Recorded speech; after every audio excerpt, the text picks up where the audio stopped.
الحمد لله نحمده ونستعينه ونستغفره ونؤمن به ونتوكل عليه ونعوذ بالله من شرور انفسنا ومن سيئات اعمالنا من يهد الله فلا مضل له ومن يضلل فلا هادي له واشهد ان لا اله الا الله واشهد ان محمدا عبده ورسوله يا ايها الذين امنوا اتقوا الله حق تقاته ولا تموتن الا وانتم مسلمون يا ايها الناس اتقوا ربكم الذي خلقكم من نفس واحده وخلق منها زوجها وبث منهما رجالا كثيرا ونساء واتقوا الله الذي تساءلون به والارحام ان الله كان عليكم رقيبا يا ايها الذين امنوا اتقوا الله وقولوا قولا سديدا يصلح لكم اعمالكم ويغفر لكم ذنوبكم ومن يطع الله ورسوله فقد فاز فوزا عظيما اما بعد فان خير الحديث كتاب الله وخير الهدي هدي محمد صلى الله عليه وسلم وشر الامور محدثاتها وكل محدثه بدعه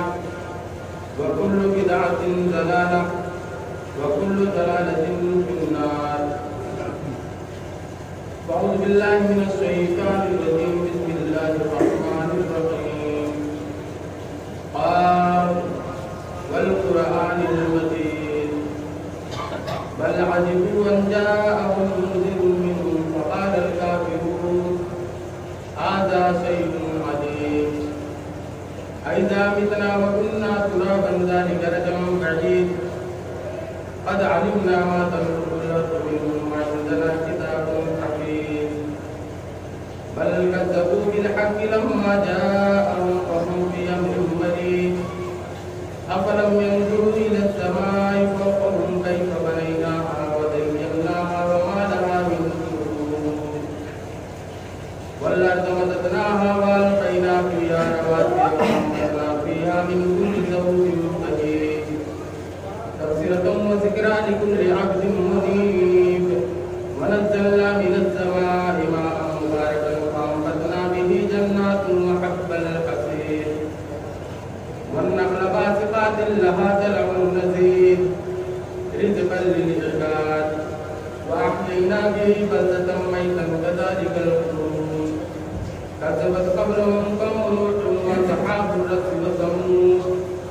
وعاد وفرعون وإخوان لوط وأصحاب الأيكة وقوم تبع كل كذب الرسل فحق بعيد أفعينا بالخلق الأول ولهم في لبس من خلق جديد قال الله تعالى في القرآن المجيد أعوذ بالله من الشيطان الرجيم بسم الله الرحمن الرحيم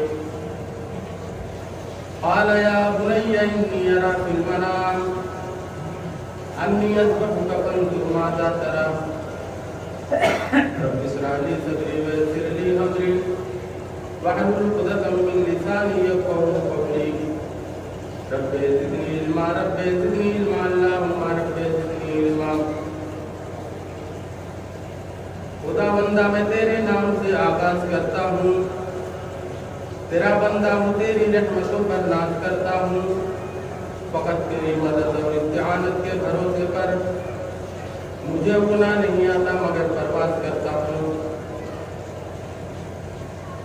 محترم حاضرین جمعہ تمام قسم کی تعریف و توفیق بڑائی اور خوشی اس وحدۃ شریف خالق کائنات مالک ارض و سما کے لیے ہے کہ جس نے ہم کو پیدا کیا اور پیدا کرنے کے بعد یوں بیکار و بے بس لاچار اور مزدوروں کی طرح بھٹکتا ہوا نہیں چھوڑا